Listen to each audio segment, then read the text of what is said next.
po, Pastor. Hindi po. So, good evening po sa bawat isa. At po ay patuloy biyayaan po ng Panginoon na makapag-aral po ng kanyang mga salita. At salamat din po sa prayer at maging po sa patuloy na parangalangin po sa Pilipinas at sa na dadalan po ng bagyo. Dito po sa amin sa Marikina, wala namang ulan, pero yung hangin medyo malakas. Pero kanina, bumugso rin yung ulan.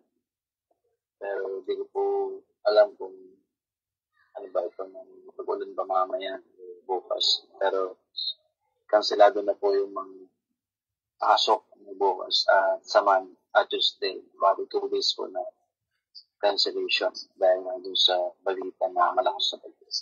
Pero purihin po ang Panginoon. We know na siya naman talaga ang may hawak ng at ano man po yung kalalagayan ng mundong ito, ay alam po natin na siya po may control at nasa kanya pong kamay ang lahat ng bagay. Kaya sabi ko nga sa asawa ko, kaya tanong niya ako kung ako raw ba ay tatakot. Sabi ko, hindi naman talaga maayos yung naisip mo na wala ka siyang bagay. Pero sabi ko, siguro yung takot, hindi yun ang nararamdaman ko. I know na ang Diyos ay makapangyarihan, ang Diyos ang control. Hindi dahil wala kang pakialam sa nangyayari. Hindi ganun. Alam mo na masigit yung Diyos o alam natin na masigit yung Diyos sa lahat ng bagay na pwedeng mangyari. Kahit pa yung mga sakuna, kahit pa yung lindol, kahit pa yung bagyo, ay alam natin na mas malaki ang Diyos sa ating pinaglilingkod at makapangyarihan. Kagabi nga, nung binabalita yung bagyo ay aking binasa ay Proverbs. Doon po nakita na kung ikaw talaga ay nagtitiwala sa Diyos, ay ang pagkakasabi ng Proverbs, kahit na dumaan yung bagyo, ay meron tayong kapayapaan. Sapagkat alam natin na yung Diyos natin ay hindi tayo pababayaan natin siya sagana sa lahat ng bagay. Alam natin na kailanman ay hindi nagpabayaan Diyos sa kanya. Basahin ko lang, gusto ko lang din. Siguro bago tayo magsimula. Ito yung binasa ko kagabi sa Kawikaan 3, mga talatang 21 hanggang 20. Proverbs chapter 3, verses 21 to 26. Pwede niyo rin pong i-share sa mga mahal sa buhay sa parting norte na talagang doon dadaan ng bagyo. Sabi dito, aking anak, karunungan at tinahon ay huwag mong iwawala.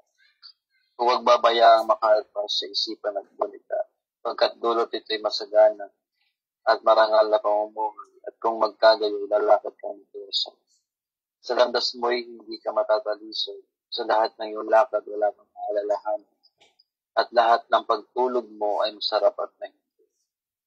25. Kahit hampas itong bagyo ay dumating ng biglaan, hindi ka mababagabag o mababagabag tulad ng mga mangna. Pagkat tiwala kang si Yahweh ang kaagapay mo, at di niya hayaan sa bitag-ikas masilo. Hindi ko lang po yung verse 24, 25, 26. Sa lahat ng iyong lakad, wala kang maalalahanin, at lahat ng pagtulog mo ay masarap at mahindi. Bakit daw? Dahil dun sa karunungan, kaloob ng Diyos, o nagmumula sa Diyos. Kaya sabi nung sumulat ng Proverbs o Kawikaan, yung karunungan tinahon ay huwag mong iwawala. Huwag mong babayaan makalpas sa isipan natin. Ngunit kasi meron talaga yung dulot na kapayapaan kung ikaw ay mayroong karunungan. At alam naman natin na yung wisdom na yun, karunungan wala lamang sa Diyos. Kaya sabi nung Proverbs, sa lahat ng yung pagtulog ay masarap pa na hindi. So, yung kaibahan ng merong karunungan nagmumula sa Diyos sapagkat kahit siguro sabihin natin na hindi tayo o kulang tayo, hindi naman sa kulang, kundi hindi tayo tulad ng iba na talagang marangya ang pamumuhay. Pero sila hindi makatulog ng maayos. Maraming mga worry sa buhay at nag-aalala. Pero sabi dito, itong may karunungan at may hinahon, yung kanyang pagtulog ay masarap at siguro marami sa atin siguro ay hindi na gano'n kasi nagigising na tayo ng madaling araw, alangan oras tapos hindi na makatulog sa mga nagkakaedad na. Pero ang sinasabi dito ay meron tayong kapayapaan. Kung talagang hindi na ganun kahaba yung ating pagtulog, pero masarap at mahindi sapagkat meron tayong kapayapaan ng Diyos. Sabi sa 25, kahit hampas itong bagyo ay dumating ng biglaan, hindi ka mababagabag tulad ng mga. So, lagi naman yun kapag sasabihin na daraang bagyo malakas na talagang maganda. So, marami talaga yung nagpapanik. Pati sa pamamili ng mga pagkain, sa mga grocery, yung mga panic buying, talagang marami. One time nga, nag-grocery kami, talagang puno, talagang yung daming tao na mamimili ng alangan oras dahil na may paparating na bagyo. Pero, sa panahon natin, nalalaman na kung kailan darating yung bagyo. Dahil na marami tayong mga aparato na ginagamit sa technology. Pero ito, sinasabi biglaan, yung hindi mo alam. Sabi ng Philboats, ng nag-aaral sa lindol, sa pagputok ng vulkan. Yun ang kaibahan, lindol sapagkat unpredictable. Pero yung bagyo, dahil may mga aparato ng ginagamit, nalaman kung gaano kalakas, daraan, ilang araw ba ito, ano ba yung maybe talagang laki ng masarantang lugar kung saan banda. So may mga ganun na tayo napaghahandaan. Pero dito yung sabi, kahit hampas itong bagyo ay dumating ng biglaan. Kung ikaw ay may karunungan, kung ikaw ay nagtitiwala sa Diyos, ay hindi ka mababagabag. Sabihin, hindi ka mag-worry, hindi ka magpapanik. Sapagkat ikaw ay may karunungan na mula sa Diyos. At sabi nga dito, pagkat tiwala kang si Yahweh ang paagapay mo at di niya hayaan sa pitag-itag sila. Karunungan yun, na alam natin na meron tayong Diyos na masigit at makapangyarihan na nag-iingat sa atin. At maging yung karunungan na yun ay galing sa Diyos sapagkat ang Diyos ang sabi na lahat na nagtitiwala sa Kanya ay hindi niya iiwan at pumababayan. So, yun naman ang ating pinanghahawakan. Yes, we are not exempted sa mga bagay na pwedeng mangyari. Like sa Cebu, like sa iba't ibang paling ng mundo, sa Davao, paraas ng lindol, pagbaha. Sa Cebu, itong mga nakaraang araw, na marami rin namatay. So, kung iisipin natin, kung magtatanong tayo, magkakaroon tayo ng survey, meron kayong mga Kristiyano doon, mga namatay.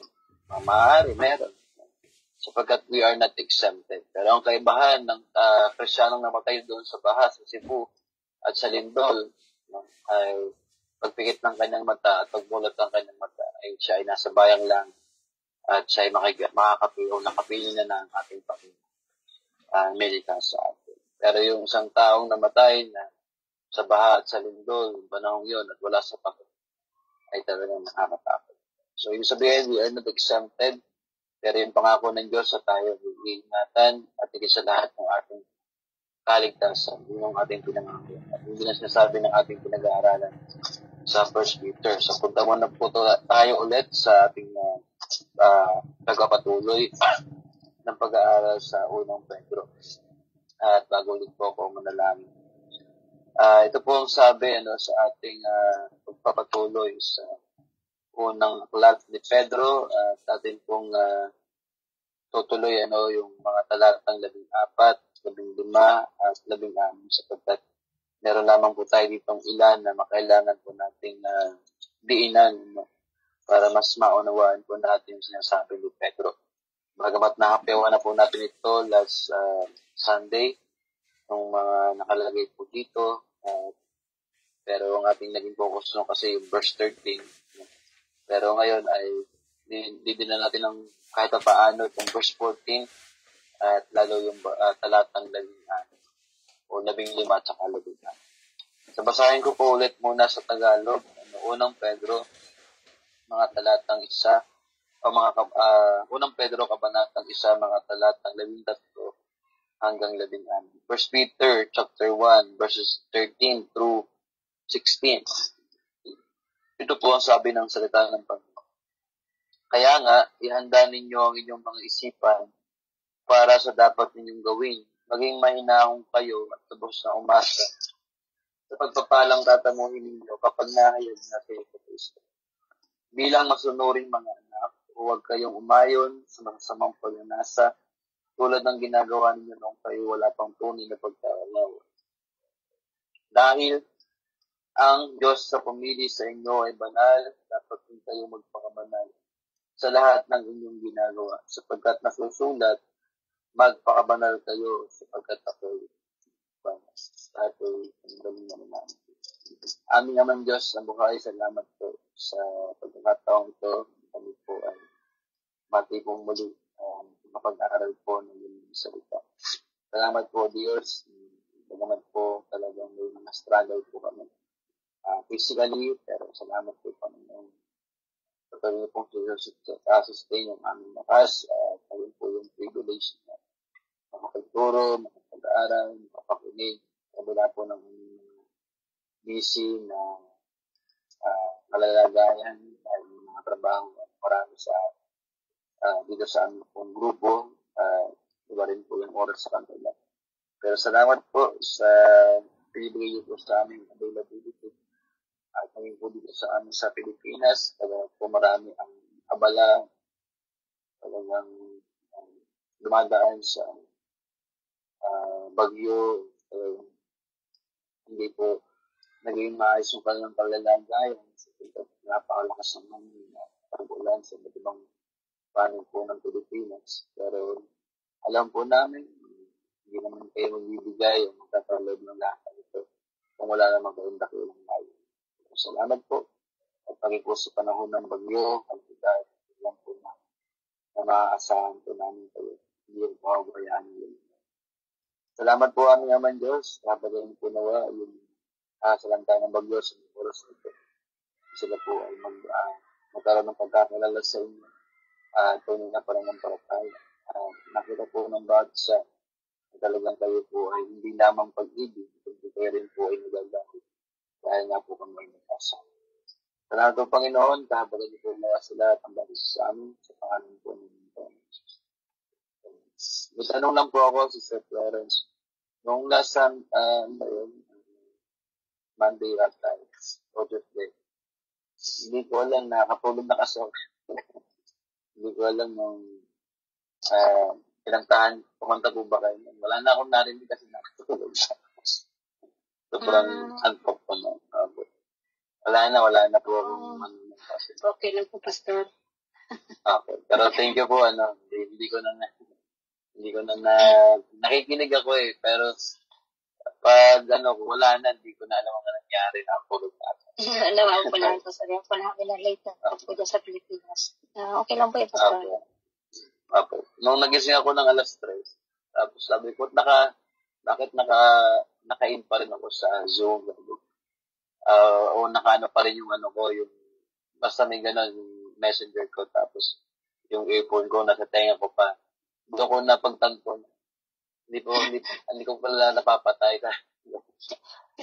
Tapos okay lang po. Sensya na po kayo. Pero salamat po.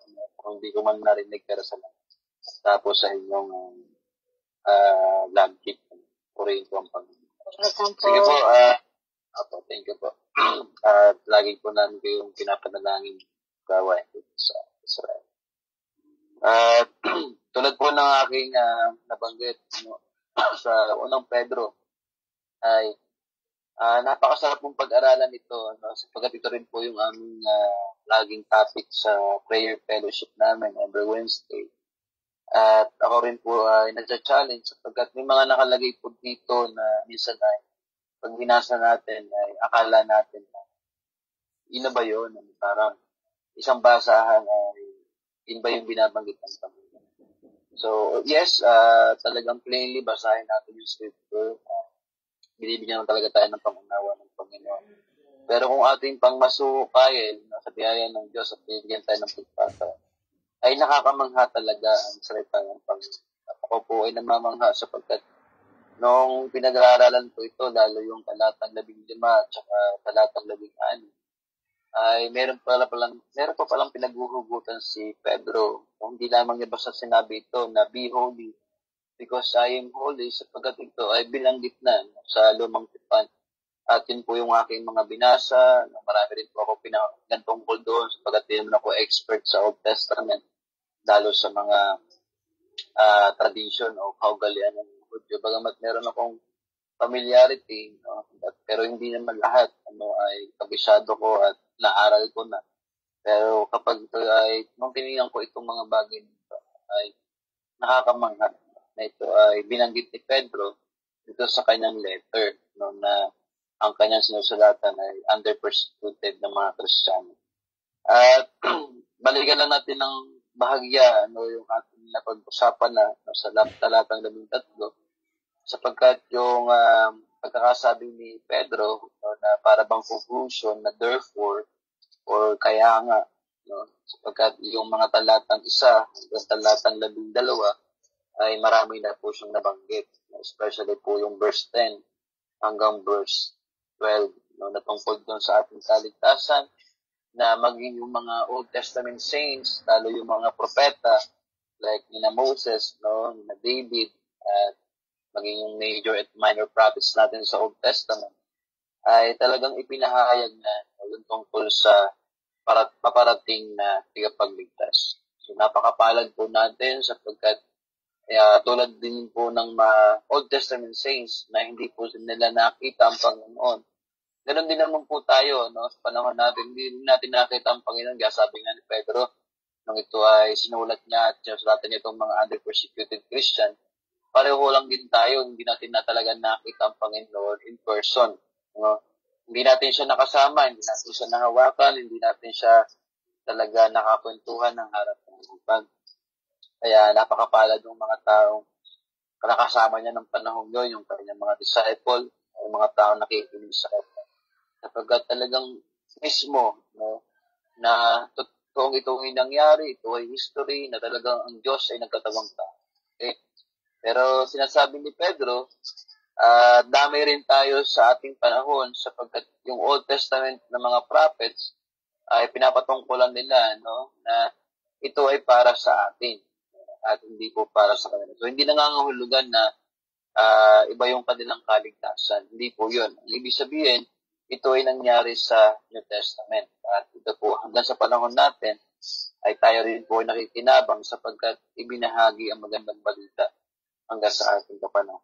Kaya yun po yung pinag-uusapan sa mga talatang 10 at talatang 11, na yung mismong mangyayari sa Panginoon, yung kanyang suffering, at maging yung kanyang paparating na glory at nangyari na nga dahil siya ay luwalhati na at nasa piling na ng kanyang ama at nasa kanyang kanan ng trono ng Diyos, ay makikita po natin ay talagang ito ay pinag-aralang mabuti. Kaya carefully investigated, like ni Luke, nung susulatan niya si Theophilus sa Book of Luke, talagang carefully investigated. Salamat sa Panginoon, sapagkat tayo din na nagbabasa nito ay makita natin na ito ay para sa atin na mga nananampalataya. Sapagkat ito ay pinahayag sa pamagitan ng mga ginamit ng Diyos, pagpapahayag ng mabuting balita o yung tinatawag nating gospel, na mismo yung Holy Spirit ay pinadala from heaven para sa bagay nito. Makikita natin sa katapusan ng talatang 12, maging yung mga heavenly beings, itong mga anghel, they are desired to look into these things sa salvation. So tayo po ay pinahabagan ng Panginoon sapagkat tayo po ay nakabilang sa mga naabot ng magandang balita at hindi lamang naabot, talagang binayaan po ng pangunawa sapagkat bagamat tayo ay patay sa ating kasalanan, ay tayo ay niregenerate ng Panginoon, ng Holy Spirit para maunawaan sa tayo sa mabuting balita. Kaya sabi ni Pedro, therefore, 13, no? Kaya nga, kung kayo ay malinaw sa atin yung ating kalalagayan, yung ating inheritance, yung ating pagiging born again, yung ating salvation, no? Kaya sabi ni Pedro, kaya nga, no, ito naman yung gawin natin. So, yung mga talatang 1 hanggang 12, walang command doon. Okay, pinapaliwanag ni Pedro kung ano yung ating mga kalalagayan bilang mga anak ng Diyos o mga mananampalataya. Pero sa 13, no, and the following verses, andito na po yung mga command. Kaya sabi niya, kaya nga, no, ihanda ninyo ang inyong mga isipan para sa dapat ninyong gawin. So, meron talaga tayong kailangan gawin. No? Hindi para maligtas, sapagkat sasabihin naman ng iba, so, tinan mo na, meron tayong kailangan gawin para sa ating kaligtasan. Hindi po. No? Hindi naman yun yung context sapagkat sa mga noon ng talata, ay save na po tayo. No? Meron na talaga tayong inheritance. Tayo talaga ay na-born again na. Tayo ay pinangaralan ng mabuting balita. So, dito yung kailangan mong gawin ay hindi para maligtas, kundi dahil ikaw ay ligtas, dahil ikaw ay born again, dahil ikaw ay merong mamanahin, dahil ito ay iniingatan ng Diyos. No? Habang tayo nasa lupang ito, meron talaga tayong kailangan gawin. Meron tayong, kung siguro sabihin ng iba, obligation or responsibility bilang Kristiyano. Sige, gamitin natin yung word na gano'n, yung term na gano'n. Pero ang ibig kong sabihin, meron talaga tayong duty. No? Meron talaga tayong kailangan gawin. At yung sinasabi ni Pedro, ihanda ninyo ang inyong mga isipan para sa dapat ninyong gawin. So, Wikang Banyaga, no? Therefore, with your minds ready for action. No? Talagang yung pagkakagamit dito, no? To gird up, no? Parang ikaw ay sasabak sa labanan. Ang mga Hudyo, ganun po sila, no? Meron silang mga kasuotan na parang mahaba, no? Hindi parang kundi talagang mahaba, parang palda o palda, no? Na kailangan nilang ibigkis para hindi sila mahirapan sa pagtakbo o sa pakikipaglaban. Yung po ay ginamit sa Old Testament nung panahon sa Exodo, no? Nung sila po ay papalabas ng Egypt papunta ng Promised Land, no? Nung sila ng dugo sa kanilang hamba ng kanilang mga tirahan, no? Ay may pinagawa sa kanilang Panginoon na kailangan nilang ihanda mismo yung kanilang kasuotan dahil mismo, no, pagkatapos mamatay ng mga panganay doon sa Egypt, maging yung anak ng Pero, ay sila po ay agad-agarang papaalisin. Kaya kailangan prepared po sila. So, ganun po yung binibigay na picture, no? At nalang ko sa Old New Testament din po, kung di ako nagkakamali, ay sa Colossians, ay binabagit din po yun, no? Para to gird up your loins, o sa Ephesians, no? Na kailangan ikaw ay maging prepared o maging handa. At yun po yung picture dito na binabanggit, no? With your minds ready for action. Okay?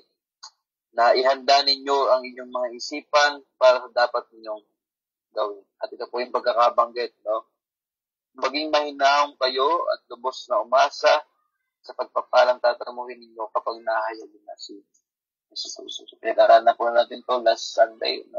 Be serious and you set your hope completely on the grace to be brought to you at the revelation of Jesus Christ. So, ang ibig sabihin po nito ay we must know our priority. No? At ang pagkakasabi, maging mahinahan kayo, maging kalmado kayo, be serious. Ito yung binabanggit. No? Na talagang kailangan yung maging mahinahon. So, kailangan talagang kayo, no, bilang mga lingkod ng Diyos, no, bilang kayo ay mga na-born again, ay you need to be keep sober in spirit. Yung tatawag natin moral alertness. So, ibig sabihin, kailangan natin iset yung ating pag-asa, no, na perfectly doon sa grace na talagang ipapahayag sa atin sa muling pagbabalik ng ating Panginoong Jesus. So, ibig sabihin po, no, kailangan tayo maging prepared, So, kailangan natin talagang gawin, ano yung dapat natin gawin bilang mga kinahabagan ng Diyos. So, tayo ay maging prepared sa lahat ng pagkakataon na tayo ay yung ating pag-asa, no, ay talagang doon tayo nakatingin, no, sa muling pagbabalik ng ating Panginoon. So, isabihin tayo dapat ay hindi out of focus, no, yung ating goal, bagamat tayo ay maraming mga ginagawa, marami tayong kabisihan sa buhay, marami tayong mga pangarap sa buhay para sa pamilya, pero nawa ay hindi yun maging hadlang kung bakit ba talaga tayo narito sa mundo, kung tayo niligtas ng Panginoon. Dapat naiintindihan natin yun, na meron talaga tayong focus, meron talaga tayong goal, at yun ay ating pong hinihintay ang muling pagbabalik ng Panginoon, na meron talaga tayong hinihintay na pagpapala na nagmumula po sa Panginoon. At yung ating paglilingkod sa Diyos habang tayo nandito sa lupa, no, kailangan maging clear po yun. Yes, masabi ko rin na lahat naman talaga tayo ay may mga nangyayari sa buhay natin na na-out-of-focus tayo, lalo pag may mga problema, may mga pagsubok, no, kahit na persecution. Talagang nakaka-out-of-focus yun, ano, sa pag-asa na meron tayo sa Panginoon. Minsan ay naiisip natin na para bang ako ba ay talagang Kristiyano, ako ba talaga ay ligtas, meron tayong mga question na gano'n. Dahil sa tindi ng ating mga hirap na naman personally, individually, at maging sa ating mga nakikita, may nag-struggle tayo. Pero sabi ni Peter, kaya nga sabi niya, no, ay with your minds, no, ready for action. Be serious.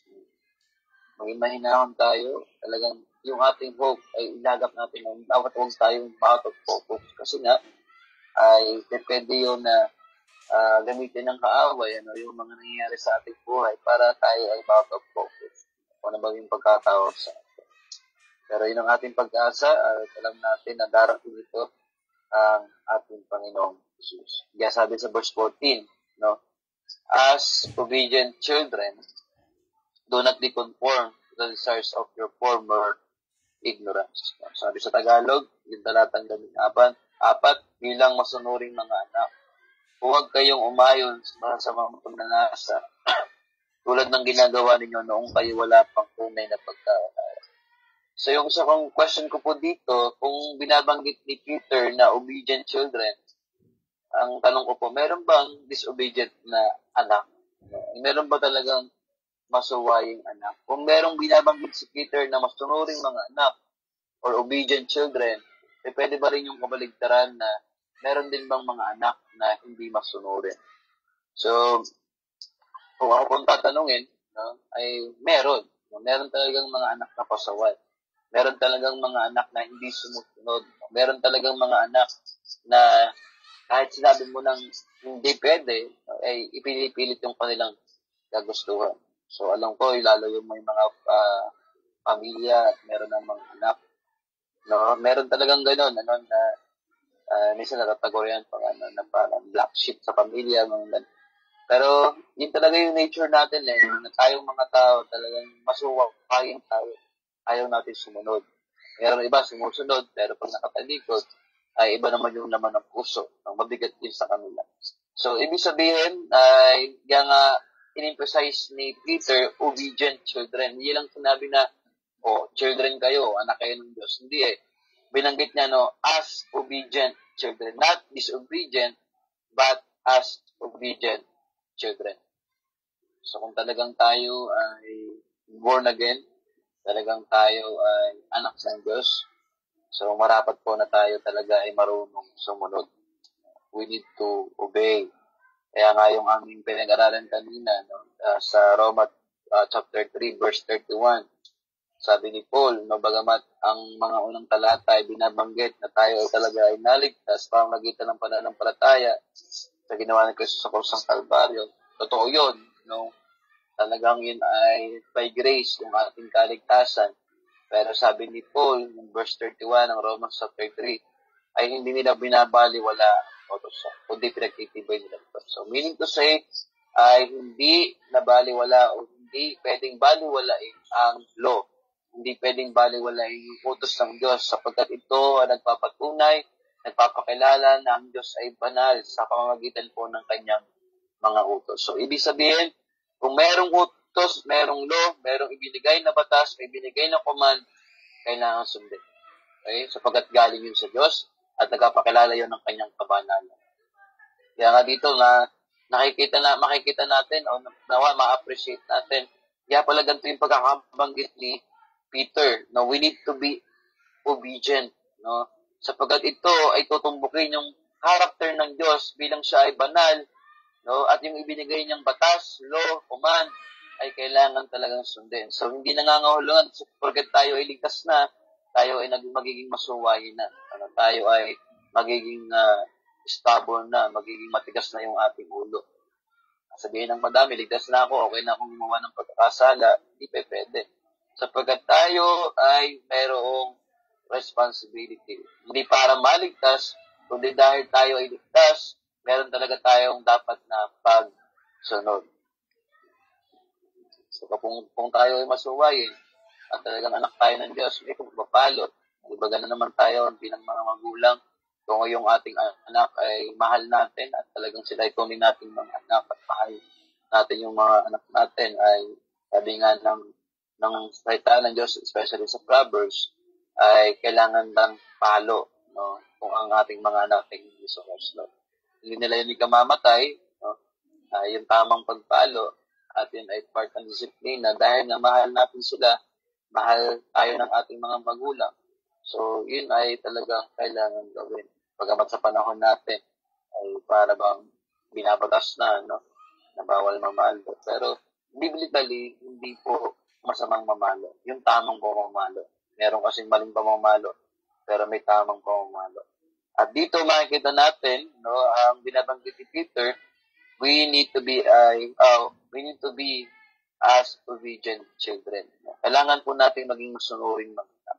Hindi lang basta ligtas, hindi lamang basta tayo ay kinahabagan, kundi bilang mga anak ng Diyos, bilang tayo ay born again, meron tayong salvation, meron tayong hinihintay. So we need to be obedient children, not disobedient children. Ganda po ng pagkakabanggit niya, no? Bilang masunuring mga anak. Ano daw yung gagawin? Ano daw yung command? Huwag kayong umayon sa masasamang pagnanasa tulad ng ginagawa ninyo nung kayo wala pang tunay na pagkaunawa. So, ibig sabihin po, lahat naman talaga ng mga naging Kristiyano, kahit sabihin mong ikaw ang pinakamabait sa lahat ng kayong magkakapatid, no? Ay hindi mo yun pwedeng ipagmalaki sa harapan ng Diyos. Sabihin natin na kaya mo naman ako pinili, Panginoon, dahil mabait ako. Hindi yun ang requirements, hindi yun ang standard ng Diyos, hindi yun yung nakita ng Diyos, kaya tayo ay kinakapagan, kundi dahil kagustuhan niya na tayo ay kahapagan. Hindi dahil tayo mabait at kakaiba sa iba, kung matalino tayo, hindi po yun. Kaya sabi nga ni Pablo, ay wala tayong pwedeng may pagmalaki sa harapan ng Diyos. Maging sa Efeso, binabanggit niya, sa Roma, binabanggit niya, no? Wala tayong pwedeng ipagmalaki sapagkat hindi man talaga natin kayang sumunod 100% sa nais ng Diyos sapagkat yung ating nature, tayo po ay wicked, tayo po ay makasalanan. Sabi po ng Psalm 51, diba? Talagang tayo ay pinanganak ng makasalanan. At dito, yun ang sinasabi ni Peter, no? Tayo ay wag nang umayon sa masasamang pagnanasa na ating ginagawa dati. Sapagkat yun naman talaga yung ating nature. Kung ano yung bawal, yun ang ginagawa ng tao. Kung ano yung hindi dapat gawin, yun ang ginagawa ng tao. Pero sabi ni Peter, bilang kayo ay mga anak, at hindi lang basta mga anak, as obedient children, huwag kayong umayon sa masasamang pagnanasa tulad ng ginagawa ninyong kayo, wala pang tunay na pagtao. So, buhay natin dati yon. Tayong lahat ay merong mga dating buhay, old life. No? Pero sabi ni Peter, ay dapat maging obedient tayo. Kung tayo dati namumuhay na ayon sa pagnanasa ng laman, pride of life, lust of the flesh, lust of the eyes, ay may pagbabago. Kung hindi man perfectly, pero may binago at may patuloy na binabago. So, yun po yung part ng sanctification. Yes, we are justified by faith. Hindi nawawala yung ating kaligtasan. Pero meron tayong tinatawag na sanctification. At sa ating pong sanctification, habang tayo nasa mundong ito, ay makalakad po tayo na may kabanalan. Yes, hindi na natin magagawa perfectly. Talagang hindi po natin kayang gawin, pero dapat at kailangan may binabago po sa ating buhay as an obedient children. Ito po yung binabanggit ko Peter. At pagdating po ng verse 15, dahil ang Diyos sa pumili sa inyo ay banal, dapat din kayong magpakabanal sa lahat. No? Hindi lamang ilan, hindi lamang kokonti, o hindi lamang medyo madami, o malapit ang mapuno. No? Hindi. Lahat ng inyong ginagawa. So dahil ang Diyos sa pumili sa inyo ay banal, dapat din kayong magpakabanal sa lahat ng inyong ginagawa. So, yung pong ng sabi ko kanina, ang Diyos ay nagbigay ng utos para sundin, at hindi para suwayin. So, yung binigay niyang utos na yung kauna-unahang komando, huwag mong kakainin, o huwag mong kakainin ang puros na nagbibigay ng karunungan sa mabulit masama. Pero nung sinuway ito ng tao, doon pumasok ang kasalanan. So, may utos, kailangan sundin. Sabi nga sa ng Panginoon, kung walang law, walang batas, hindi natin malalaman kung ano yung pagkakasala. Pwede sabihin sa kung tao, hindi ko man alam na ito pala yung kasalanan. Pero dahil ibinigay yung law, ay kailangan nating sundin. Hindi para maligtas, kundi dahil ligtas at inaisang mark na tayo talaga ay mananampalataya. Na tayo ay hindi disobedient, kundi tayo ay obedient children. So napakahalaga po nito mga kapatid.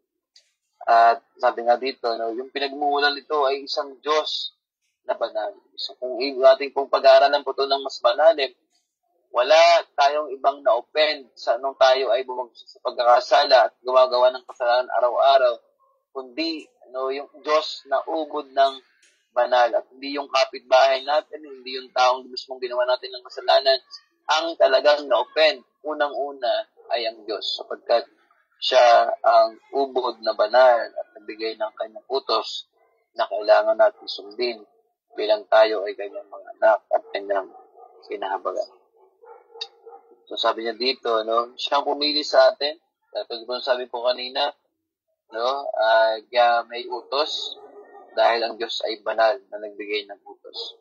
Okay, kung hindi mo susundin yon, ay talagang marapat tayo na parusahan.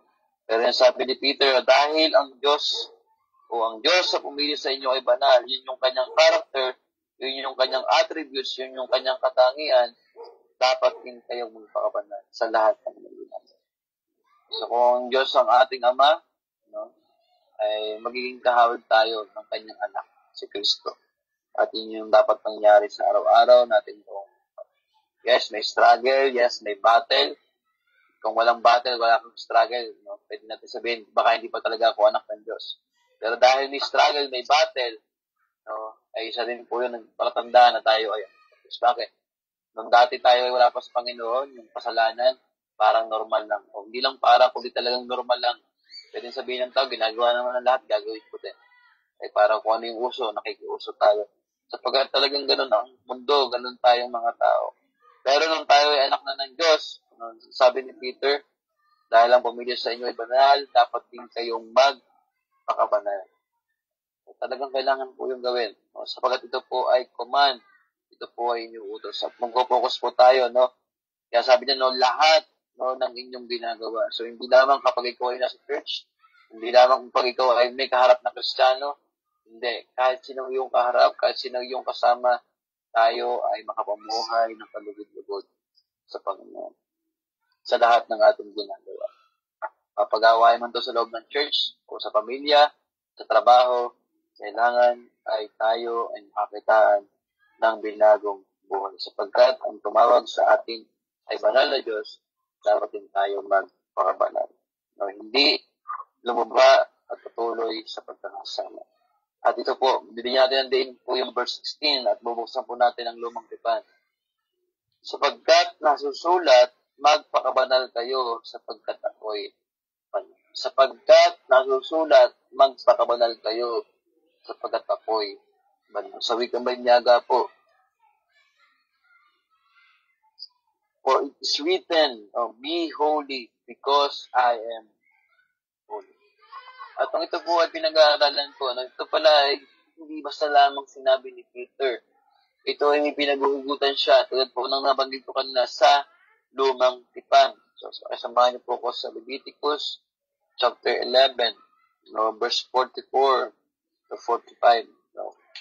Ikatlong libro po ng lumang tipan sa libro po ng Leviticus o Levitico, Kabanatang 11, mga talatang 44 hanggang 45. At dito po ay pinag-uusapan yung tinatawag na dietary law, no, tungkol doon sa mga hindi dapat kainin at dapat kainin ng mga Hudyo. At dito po ako namamangha sapagkat binigyan specifically kung ano yung mga hayop na pwedeng kainin at yung mga hayop na hindi kakainin. Pero isang tanong dito, yung mga land animals na may binigay ng Diyos na pwede at hindi pwedeng kainin. At maging yung mga lumilipad o ibig ko sabihin yung mga lumalangoy, no, ay meron din siyang ibinigay na pwedeng kainin at hindi pwedeng kainin. At maging sa mga gumagapang, ibinigay din siyang pwedeng kainin at hindi pwedeng kainin. Pero dun sa panghuli, yung mga lumilipad, nagbigay lamang ang Diyos nagbigay ang Diyos sa mga Israelita ng mga hindi pwedeng kainin, pero hindi siya nagbigay ng pwedeng kainin. Kung ating babasahin itong mga ito, wala siyang binigay na pwedeng kainin na lumilipad. Kundi yung lamang ibinigay niya ay yung mga hindi pwedeng kainin. So, ibig sabihin, ito yung tinatawag na dietary law ng mga Hudyo noong panahon ni Moses. Ito ay ibinigay after ng makalabas ng Egypt at sila na sa Promised Land. So ito ay pinatupad na meron silang dietary law.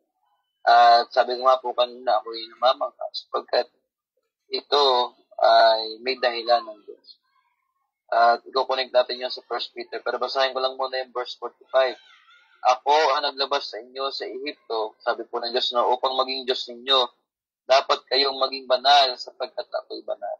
Ito ang mga tuntunin tungkol sa mga hayop, sa mga ibon at sa mga nilikha sa tubig para malaman ninyo at malinis ang malinis o hindi, ang makakain at hindi makakain. So dito po kinuha ni Peter yung mga kataga na dapat kayong maging banal sapagkat ako'y banal. So may utos ng Diyos, kailangan sundin. So ang tanong, bakit may bawal? Bakit may hindi pwedeng kainin sa lahat ng hayop? Akala ko ba lahat ng nilikha ng Diyos o lahat ng pagkain ay malinis? Yes, sa New Testament, talagang binabanggit yun, no? Talagang malinis po ang sabihin, wala naman talagang pinagbabawal, no, na bawal ko bang kainin itong hayop na ito o bawal ba akong kumain ng baboy? So, hindi po yun ang sinasabi ng New Testament sapagkat sabi sa New Testament, kapag iyong pinanalangin, no, at kung may mga handaan kang atin, huwag ka na magtanong. So, kainin mo na lamang sapagkat kung ikaw ay nanalangin para sa pagkain na yun ay nilinis na ng Panginoon. Pero dito, ito po ay exclusive, no, sa mga Hudyo. Pero meron nga po mga pinanood na talagang meron siyang scientific explanation kung bakit ipinagbawal din ito ng Panginoon. Pero hindi yun ang focus natin. No? Sapagkat bibigyan ko lamang kayo ng konti sa aking mga narinig ko tungkol dito. Yun daw baboy, kapag hindi maganda yung luto, ay meron itong mga tapeworm. No? Sabihin yung mga bulate na hindi namamatay basta-basta. Pag nakain mo yung karne ng baboy at may tapeworm, so pwede tayo magkasakit. At yun naman daw mga isda, no, na walang kaliskis at hasang, no, ay mabilis na puan ng mga parasite. So ibig sabihin kapag yun ay hinuli mo at kinain, no, ay pwede mo rin makain yung mga parasite na yun. At madumi yun, talagang madumi. So kung ano naman yung mga lumalangoy na walang kaliskis, or like yung alam ko, kung catfish, diba, wala siyang kaliskis. At yung mga sa Takalak, maraming mga fish pan, no, na talagang sila ay naghahalaga ng mga uri ng isda na walang kaliskis. No? Pinibenta pa nga. Pero yun ay specific sa mga Hudyo, talagang bawal po sa kanila yun. At meron din naman na binabanggit dito na bawal din kumain ng kunehong gubat, ng dagang gubat. So, naalala ko pag ako nasa Tarlac, talagang halos lahat ay kinakain sa Tarlac ng mga exotic, no? Lalo kapag ikaw ay bago doon, maninibago ka kasi na. Bawa ako, taga Batangas ako, tapos napunta ako ng Tarlac.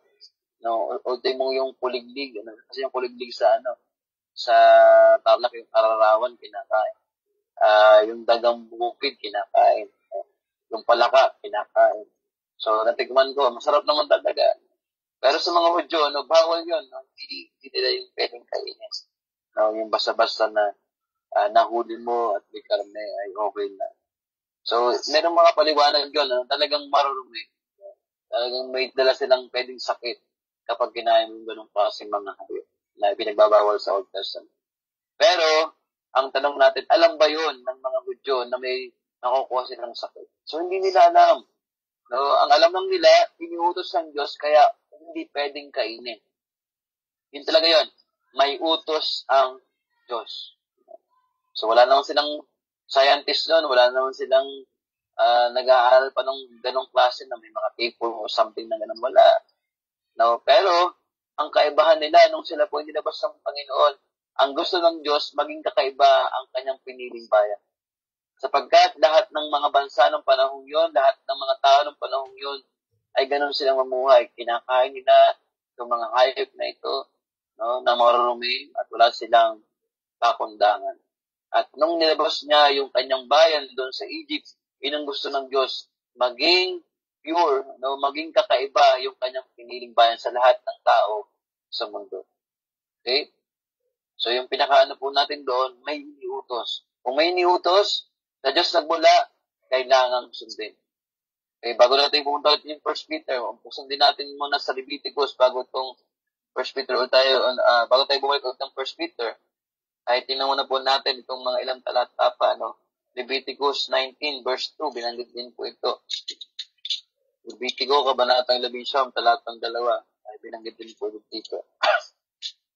Verse 1, sinabi ni Yahweh kay Moses, sabihin mo sa buong sambayan ng Israel, magpakabanal kayo sapagkat ako'y banal. O kung si Yahweh na inyong Diyos ay banal. Galang ninyo ang inyong mga ama at ina, ipangilin ninyo ang araw ng pamamahinga, ako si Yahweh ang inyong Diyos. So dito naman po sa kabanatang 11 ay makabasa po natin ito paulit-ulit pinabanggit. Ako si Yahweh, ako ang inyong Diyos. Pero dito, sabi nga, magpakabanal kayo sapagkat akong si Yahweh na inyong Diyos ay banal. So, binabanggitin po dito. So, ito po hindi na tungkol sa mga pagkain, kundi naman sa mga gampanin ng mga Hudyo, sa kanilang kapwa, sa kanilang mga magulang. No? Na huwag ka mandadaya ng timbangan ng kapag ito ay may tinitimbang, dapat maging honest ka. So, yung mga ganito, no? Sapagkat ang tutumbukin ulit noon kung ikaw ay pinili ng Diyos, anak ka ng Diyos, yung kabanalan ng Diyos na tumawag sa iyo. Sapagkat ang Diyos na tumawag sa atin ay banal. So, hindi naman po sa 19, binabanggit din po ito sa isa pong chapter pa rin o kabanata ng Levitico. So, din po natin sa kabanatang 20, talatang 7. Verse 6, no? Ang sinumang sumasangguni sa mga kamakausap sa mga espiritu ng mga namatay na o sa mga manghuhula ay kasuklaman ko at itagtiwalag sa sambahayan. Ilanin nyo sa akin ang inyong sarili at magpakabanal kayo sapagkat akong si Yahweh ang inyong Diyos. So, dito naman po, tungkol naman sa mga pinagbabawal about sa mga spiritista, sa mga fortune teller o mga manghuhula. So, tayo rin po ay hindi dapat mag-practice sa mga ganito sapagkat tayo ay binago na ng Panginoon.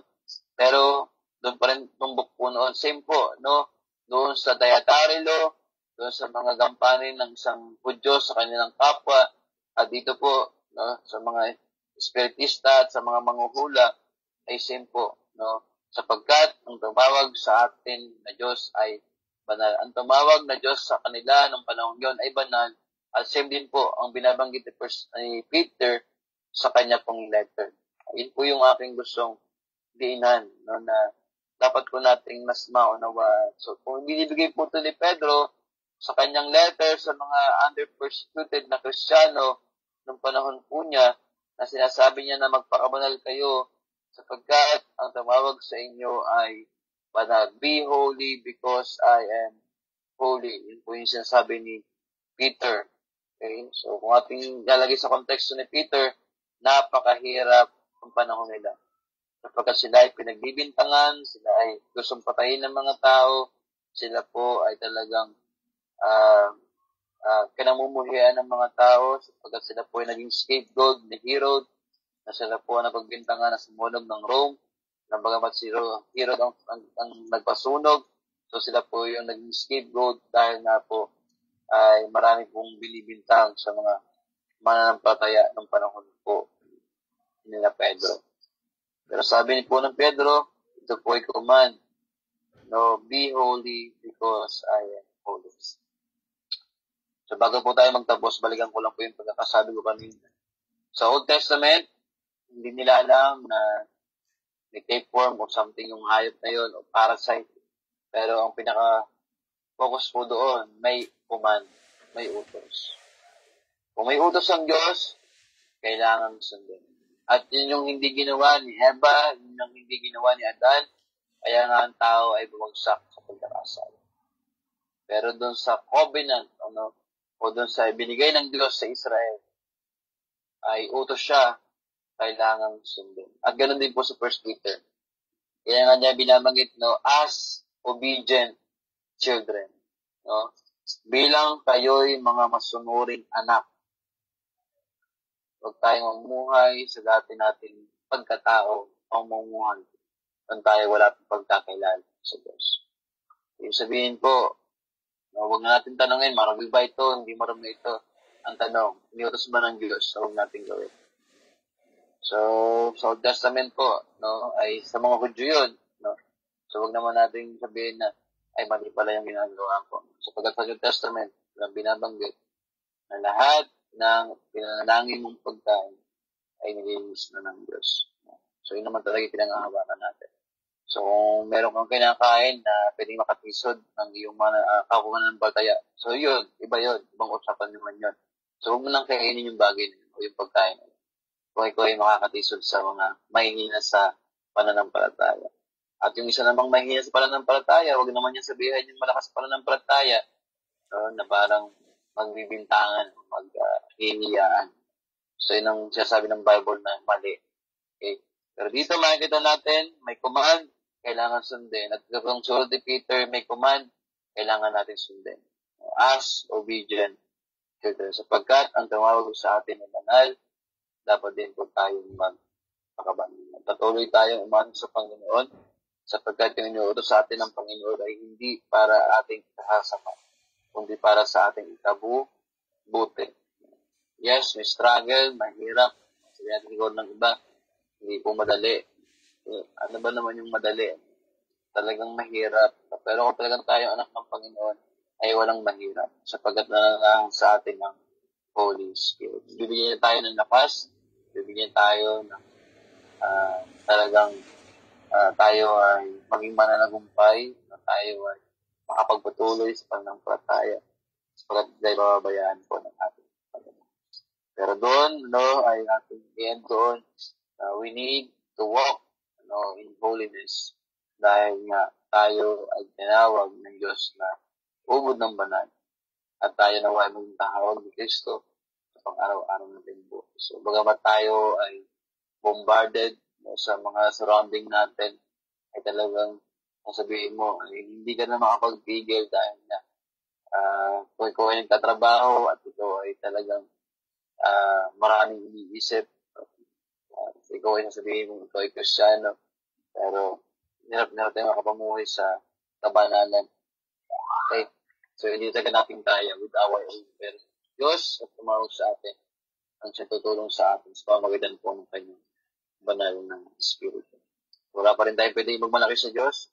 Ginagawa natin ito para hindi maligtas, kundi dahil tayo ay ligtas, ito po ay talagang magiging nature natin. Sapagkat tayo ay binuhay ng Diyos mula sa kamatayan patungo sa buhay na wala. So, purihin po ang Panginoon, no? At patuloy tayo na tumulog po sa inyo sa kanila.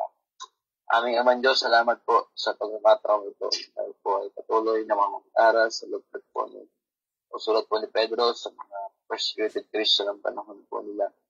At nawa po Panginoon sa panahon din po namin na ito po ay talagang napapanahon anumang oras at panahon sa aming pong kalalagayan sapagkat meron talaga kaming battle, meron kaming struggle, Panginoon. Lalo sa panahon po na kami po ay dumadaan ng pagsubok, persecution, sa trabaho man, sa pamilya, ay talaga bang may magsasabi na parang malalaglag yung aming fruit o prutas o fruit of the Holy Spirit. Pero Lord, salamat po na hindi niyo po kayo pinapabayaan. Kayo po ay makapanguhay ng kalugod-lugod sa inyo. Ayon po sa iyong magandang nilalayon sa iyong pong biyaya. At pinagkakalog po sa inyo. Salamat po, Panginoon. At patuloy kayo marunatan sa pangalan po ng Jesus. Amen. Maraming salamat po, Pastor Edmond. Sa aming pensioner ngayong gabi ito. Glorified po sa buhay niyo at bago po tayo magpatuloy sa instructions and testimony, tinatawag mo si Sister Christine Villa para po sa panalangin po para sa ating sharer. Sister Christine. Amen. Hallelujah. Praise the Lord. Niya ako mga kapatid, nanalangin para po sa Pastor Edmond sa nagbahagi ng salita ng ating Panginoon. Hallelujah. O banal namin Diyos at makapangyarihan sa lahat. O iamin dinadakila at niluluwalhati, Panginoon, aming mga gawain sa aming mga buhay, Lord God. Ikaw ang aming pinapupurihan, sinasamba. Luwalhati ka, Panginoon, sa buhay ng bawat isa, Panginoon, Lord God. Dakila ka sa lahat, dakila ka sa kapangyarihan, Lord God.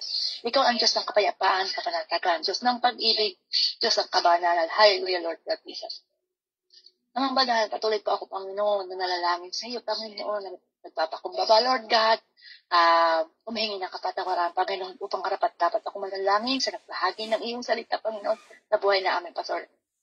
Dito, Panginoon, Lord God, iyasatin mo ako, taliktikin, suriin, laki mga karumayan sa isip, salita at sa gawa. Kayag mong Panginoon, lihim si Diyad, Lord God, inyong hugasan palagi ako, Panginoon, na iyong makapanginoon na dugo, mansilian, powerful, Panginoon, upang karapat-dapat ako, Panginoon, na magdala, Panginoon, ng padalangin ito, Panginoon, sa iyong panang, Lord God. Hallelujah, Jesus. Hallelujah.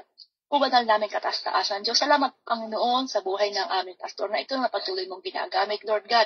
Palagi mo, Panginoon, siyang ingatan, Panginoon. Lagi mo siyang gabayan, Panginoon, sa kanyang mga gagawin, Panginoon. Hallelujah, Lord God, na ikaw lagi ang napapapurihan, Lord God. Maraming salamat po, Panginoon, sa buhay niya, Panginoon, na patuloy mo siyang ginagamit, Panginoon. Nagbabahagi na iyong salita, Lord God. Lagi mo po siya, Panginoon, na ingatan, Panginoon. Hallelujah. Tulad nga po, Panginoon, ang sinabi niyo po, Panginoon, sa mga awits 91, verse 15 to 16, na kapag sila'y tumawag, laging handa akong sila'y pakinggan at aking sasamahan at kung sila'y problema, isasapuluhan, Lord God. Activities ka sa bawat ay paralangalan, Lord God. Alam ko, Panginoon, na patuloy mo siyang ginagamit at iniingatan sa buo ng kanyang pamilya. Lord God, alam ko, Panginoon, sa Pilipinas, Panginoon, ay dumadalas po, Panginoon, ng mga sako ng kalamidad, Lord God. Ilayo niyo po, Panginoon, ang pamilyang ito, Panginoon, sa anumang, Panginoon, na kalamidad na nangyayari sa Pilipinas, Lord God. Patuloy mong ingatan, Panginoon, ang iyong sambahayan ng ito, Panginoon, ang iyong mga anak at lingkod, Lord God. Maraming salamat po, Panginoon, sa patuloy mong paggamit sa kanya, Lord God. Ingatan niyo rin po, Panginoon, ang kanyang mga hakbang sa buhay, Lord God, sa mga plano niya, Lord God, ay laging naka-align, Lord God, sa iyo, Lord God, na kalooban. Hallelujah, Jesus.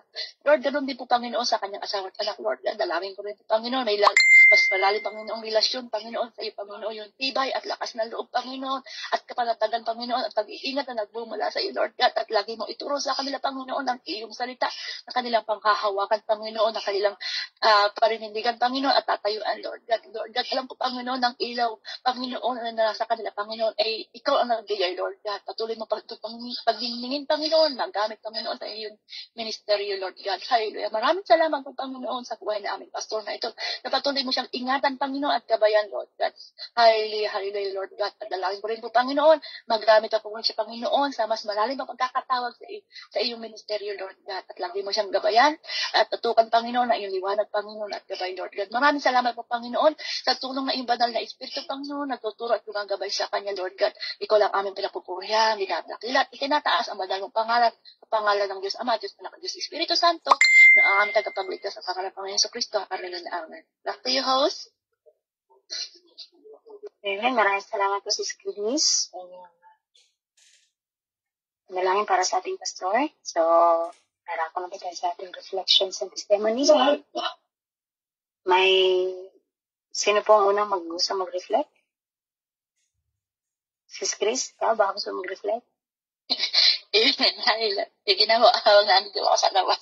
Amen. Puri ng ating Panginoon. So, ang ganda. Wait, hanapin ko yung sinerte pa. So, amen. Sabi dito sa sinare niya sa 1 Peter chapter 15 to 17 po ba yun? No? So, doon ako dito sa sabi nga dito sa sabi, dahil ang Diyos na kumiling sa inyo ay banal, ay dapat din kayo magpabanal sa lahat ng inyong ginagawa. Sapagkat ang nasusulat, magpakabanal kayo, sapagkat kayo ako'y banal. Amen. Salamat po sa nagbahagi ng ating salita sa buwan niyo, ating Pastor Edmond. So, hallelujah. Lagi po natin, sabi nga po niya, obedient children, no? Lagi po tayong sumusunod sa kalooban ng Diyos, mga kapatid. So, nakikita sa atin yung pag-ibig, yung laging kagalakan, yung laging takot sa Kanya. Takot na kasama may pagmamahal, mga kapatid. Hindi takot na mapapalo ka, kundi tanggap mo yung takot na, kaya natuturuan ka ni Lord para lumakad sa kalooban niya, sa kanyang kabanalan. So, sabi nga, tanging Diyos lang ang banal. Pero dahil ang Diyos inariyan, tayo po yung maglilinis sa atin para po tayo makalakad sa kalooban niya. So, sabi nga dito, magpakabanal kayo. Ibig sabihin, lagi tayo mamuhay sa kanyang salita. Lagi po natin nakarat ang kanyang kalooban po. So, lagi po natin yung gagawin, lagi po natin mapapurihan. Lahat ng gagawin natin ay laging for God's glory, mga kapatid. Sabi natin, nga po dito, lagi po natin i-approach sa lahat ng aspeto ng buhay natin. Yung ating laging si Lord, yung mga ginagawa natin, lagi po natin maalala ang ating Panginoon sa pagkain, sa mga simpleng gawain, sa mga action natin, or yung mga pag-deserve natin sa iba. So, lagi pong ang Diyos ang una. Lagi po siya dapat yung ating nakapapurihan. Amen. So, sabi nga po, lagi po natin i-honor ang ating Panginoon at i-praise. Lagi natin tanggapin siya, papurihan sa lahat ng ginagawa natin. So, doon po makikita po yung talagang kakatunan na lingkod ng Diyos na andun yung pagiging humble mo sa harapan niya. Amen. Andun yung laging takot siya na gumawa ng sasakit ang loob ng ating Panginoon. Sabi nga po na lagi po natin i-recognize lagi yung kanyang majesty, and lagi po tayo magpasalamat sa lahat ng gagawin natin, malaki man o maliit. Kasi po, nakikita yung character natin sa ating yung character natin, dapat nakikita po yung reflection sa atin ng Panginoon, dahil tayo nga po yung body of Christ. So, basahin ko nga po yung naisulat ko dito sa dapat yung maging character natin, mga kapatid, na naisulat ko dito sa Matthew 5, verse 16, salita ng ating Panginoon. Amen. Gayon din naman, dapat ninyong paliwanagin ang inyong ilaw sa harapan ng mga tao upang makita nila ang inyong mabuting gawa at napurihan ng inyong amang nasa langit. So, dapat po laging nare-reflect si Lord Jesus Christ sa buhay natin. Amen. So, binibigyan ako ng lola ng pagkain. Amen.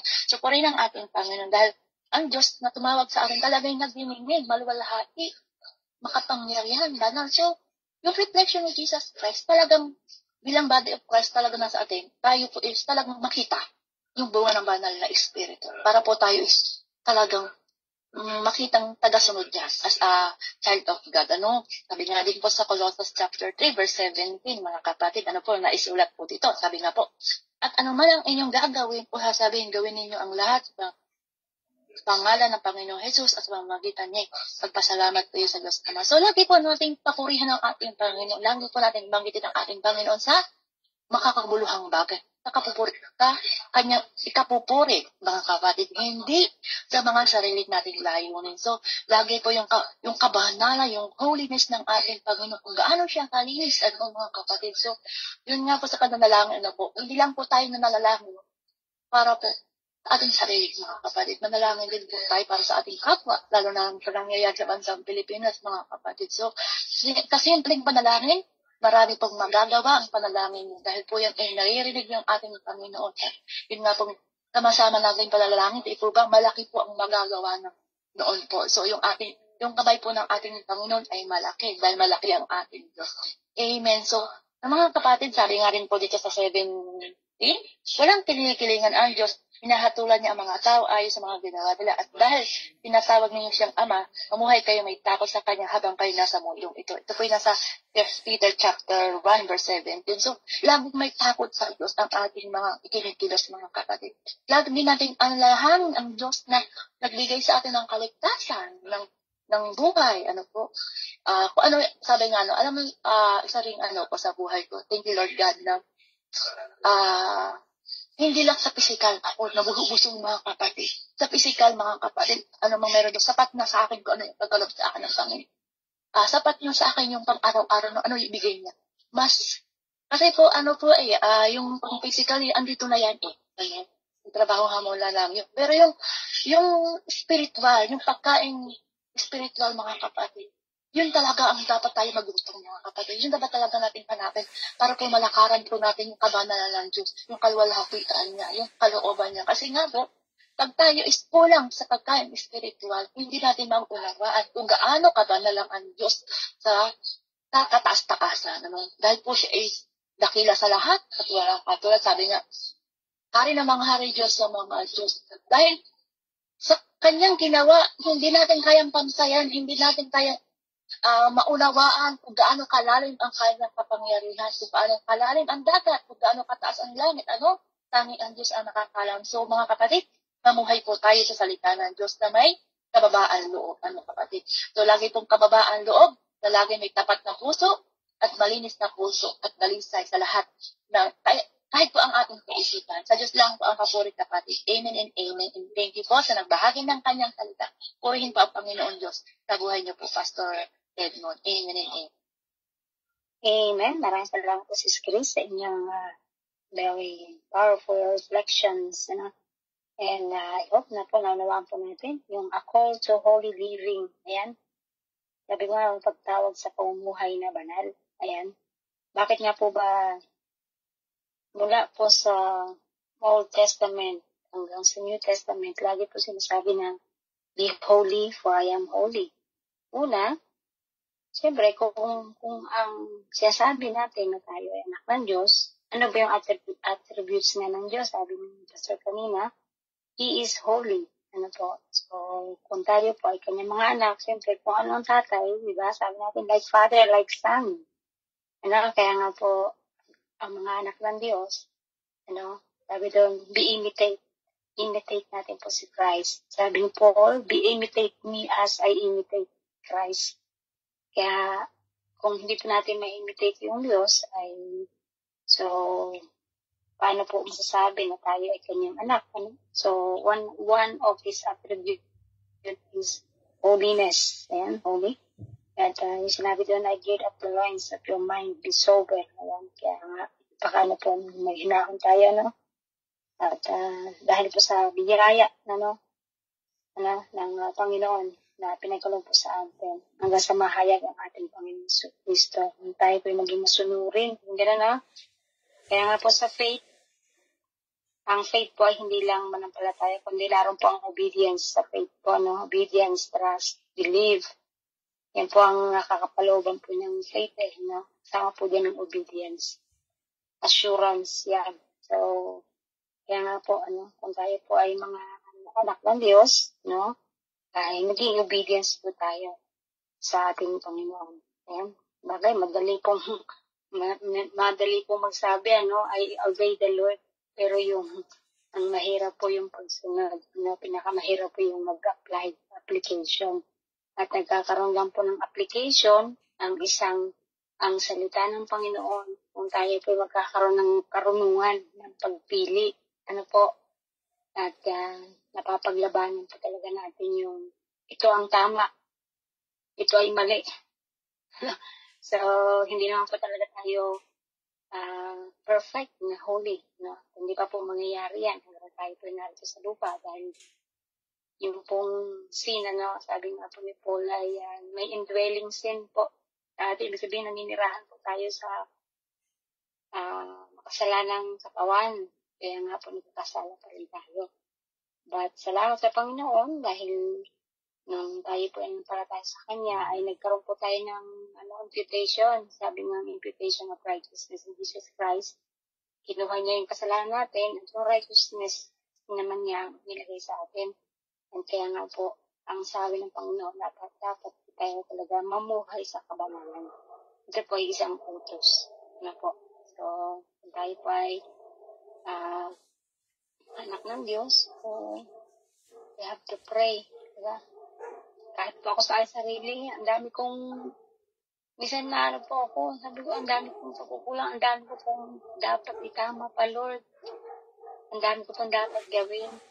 Ang dami ko pong, yung mga ganun po yung mga conviction ko, minsan na, ano ako, sabi ko talagang, kapag kahit anong gawin mo, nagbabasa ka ng salita ng Panginoon, talagang, hindi mo maiwasan, ano, na dahil sa isip mo, nakapasal ka talaga, may mga ginagawa ka pa na hinakausap pa ng ano po, and purihin ang Panginoon. Dahil habang tayo pinabubuhay, ano, at dahil sa biyaya ng Panginoon, ay marami pa rin po tayong chance.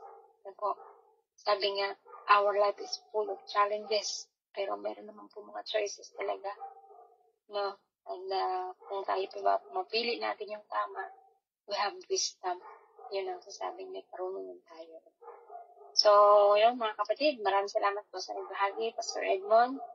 Purihin po ang Panginoon sa buhay nyo at ingatan po kayo ng Panginoon sa Pilipinas. At alam ko po na talagang nakakaawa po, nakakadurog ng puso ang mga pangyayari sa Pilipinas. Nalindol na, bagyo pa. Halos sa buhay ng Pilipinas ay wala na halos. But our God is in control. He is a good shelter. Hallelujah. Purihin po ang Panginoon. So, mayroon po ba mag-reflect, mga kapatid? In-reflections po o pasasalamat po sa ating Panginoon. Pwede po kayo mag-unmute, mga kapatid. Hallelujah. May mag-testimony po ba? Tatanong? Or busy na po kayo? Hallelujah.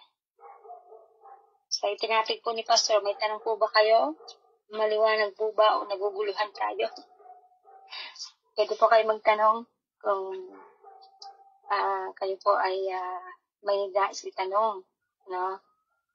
Bakit ganun yung itinuro ni Pastor? Bakit ano yun? Tama ba yun? Pwede po kayo magtanong. Ano po? Malaya po kayo magtanong para po masagot ang ating share. Amen po? So, kaya nga po ito ay Bible study. Malaya po tayong magtanong para po tayo matuto. Ano po? Amen? So, meron pa po ba? Busy na po lahat? Praise the Lord. Sister Das, ikaw, may reflection ka, Sis Lou?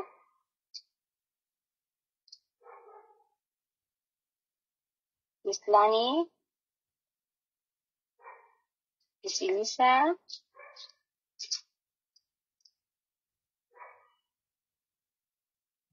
So, kung wala na po, mga kapatid, nawa po ay may natutunan tayo sa tinuro ng ating pastor. Ano po, alam ko po mga busy po bawat isa, but I hope na bawat po pag-aaral natin araw-araw may natutunan po tayo, no? May natatanin po kahit pa paano, kahit konti sa ating puso. Pamagitan po ng kanyang salita. So, purihin po ang Panginoon, mga kapatid, at napasalamatan ko po yung ginamit po ng Panginoon sa hapong ito, kagabing ito. So, ano muna po ng pagbasa ng scripture ni Sister Maisel, sa opening song po ng ating kapatid Sis Lourdes, at sa opening prayer po ng ating kapatid Sis Elisa. Yan din po sa nag-share sa atin ngayon, Pastor Edmond Alan Landicho, glory to God po sa buhay nyo. At sa nanalangin po para sa ating share, Sis Christine Villan. At ngayon po ay tatawagin po ng manalangin para sa ating attendees po, si Sister Miriam Antonio. Sis Miriam. Amen. Hallelujah. God bless you, kapatid. God bless you, kapatid. Ayan, God bless po sa ating pastor sa kanyang binahagi ngayong gabi. Hallelujah. Purihin po ang Panginoon sa buhay niyo, Pastor, at ingatan po kayo ng Panginoon sa punang sambahayan niyo po dyan sa Pilipinas, lalo na po sa mga oras na ito na kasagsagan ng bagyo. Hallelujah.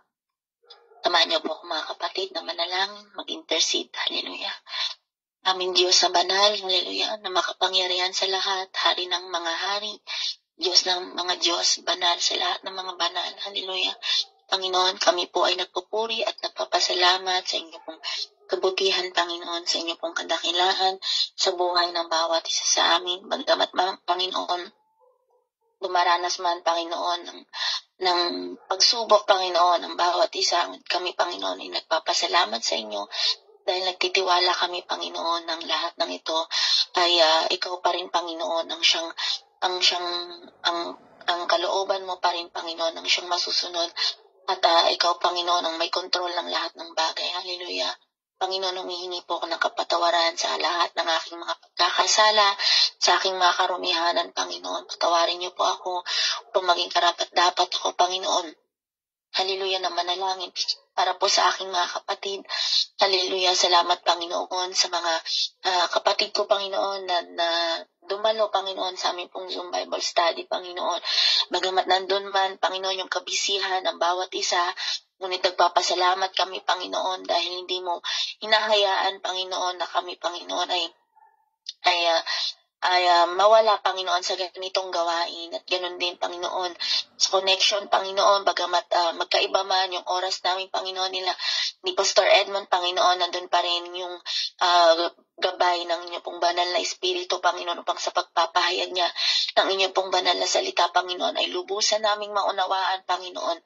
Hallelujah, verse by verse, Panginoon. Maraming salamat sa buhay, Panginoon, ni Pastor Edmond, maging sa mga kapatid ko, Panginoon, na siyang ginamit po ninyo mula sa scripture reading, sa opening prayer, sa opening song, hallelujah, at sa opening prayer, Panginoon, sa nagbahagi ng inyo pong salita ngayong gabi, ganun din, Lord, sa nanalangin para po sa aming carer at sa gagamitin niyo po sa closing song at ganun din sa benediction, Panginoon.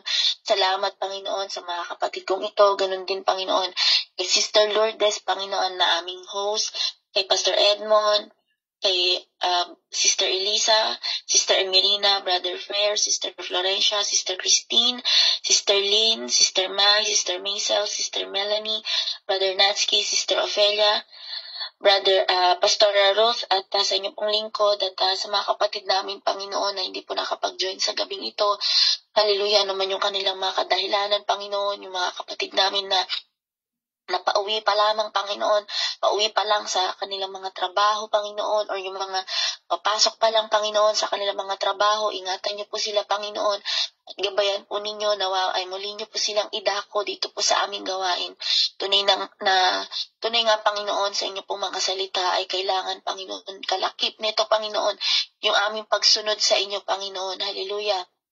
Nasa lahat, Panginoon, nang nais niyo pong gawin namin, Panginoon, yung kalooban niyo pa rin ang siyang masunod. At ganoon din, Lord, na itinataas po namin sa inyo, Panginoon, ang lahat ng aming mga kalalagayan, Panginoon, sa mga kapatid ko, Panginoon, na nagkakaroon din ng kapaguran, Panginoon, i-restore niyo po yung kalakasan, Panginoon, sa mga kapatid ko, Panginoon, na nakakaranas ng puyat dahil sa trabaho, Panginoon.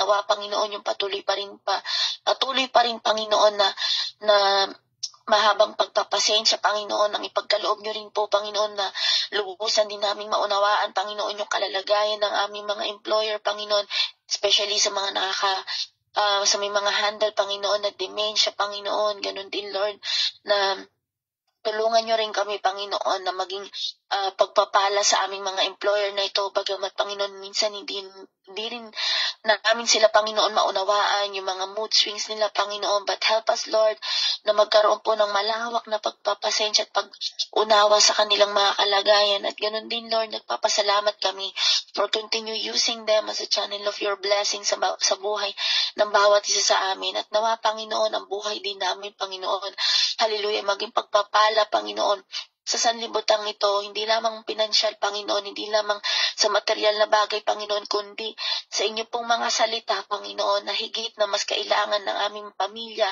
ng aming mga makilala, Panginoon, na makakilala sa inyo. Hallelujah.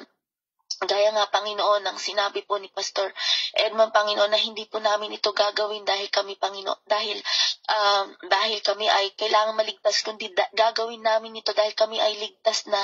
Gawin namin, Panginoon, yung part namin, hallelujah, na ipamahagi or i-share namin ang inyo pong salita, Panginoon. Hallelujah. Pang hindi lamang kami yung makaranas or yung nakatanggap ng kaligtasan, kundi maging yung mga pamilya namin, Panginoon, na hindi pa po nakakakilala sa inyo, lalong-lalo na, Panginoon, sa panahon na ito. Hallelujah, na ang mga kababayan namin, Panginoon, sa Pilipinas, hallelujah, ay binabalot ng matinding takot dahil sa sunod-sunod na kalamidad, Panginoon. Sa mga panahon na ito, ngayon ka lamang nila, Panginoon, nakikilala, kundi, ngunit pag nakalipas na, Panginoon, yung mga ganitong pagsubok, hallelujah, hindi na naman sila, Panginoon, lalapit sa inyo. Tulungan niyo kami, Panginoon, na i-remind sa kanila, hallelujah, na ikaw yung kanilang kilalanin bilang kanilang Panginoon at tagapagligtas in Jesus' name, na hindi lamang sila tatawag sa inyo, Panginoon, pag sila ay nasa sa kalagitnaan ng matinding pagsubok o problema, Panginoon. Ikaw po, Panginoon, yung palaging maitaas sa buhay ng bawat isa. Hallelujah, maging sa amin, Panginoon. Tulungan niyo rin po kami, Panginoon, na sa pag-aalala rin namin, Panginoon, sa aming mga pamilya. Hallelujah. Palitan niyo po ito, Panginoon, ng kapayapaan sa aming mga puso at sa isipan, Panginoon. I-comfort niyo po, Panginoon, ang bawat isa. Alam ko, Lord, na ang bawat isa sa amin, Panginoon, ay nag-aalala sa aming pamilya, Panginoon, dahil sa matinding bagyo. But I know, Lord, na ikaw ang may control ng lahat ng ito, Panginoon. And ikaw po ang gagawa, Panginoon. Hallelujah, ng mga kaparaanan na hindi po namin kayang gawin, Panginoon. You are a sovereign God, Panginoon. Hallelujah, kahabagan niyo po, Panginoon, ang mga kababayan namin ng bansang Pilipinas, Panginoon, sa lahat ng nangyayaring ito, maging sa amin, Panginoon, dito po sa bansang Israel, Panginoon. Dalangin namin yung patuloy niyo po kaming proteksyonan, Panginoon, ingatan, Panginoon, lalo-lalo na yung mga kasamahan namin, Panginoon, na wala na rin pong visa, Panginoon. Ingatan niyo po sila, Panginoon, i-cover niyo po sila, Panginoon, itago niyo po sila sa inyo pong krus, Panginoon. Hallelujah.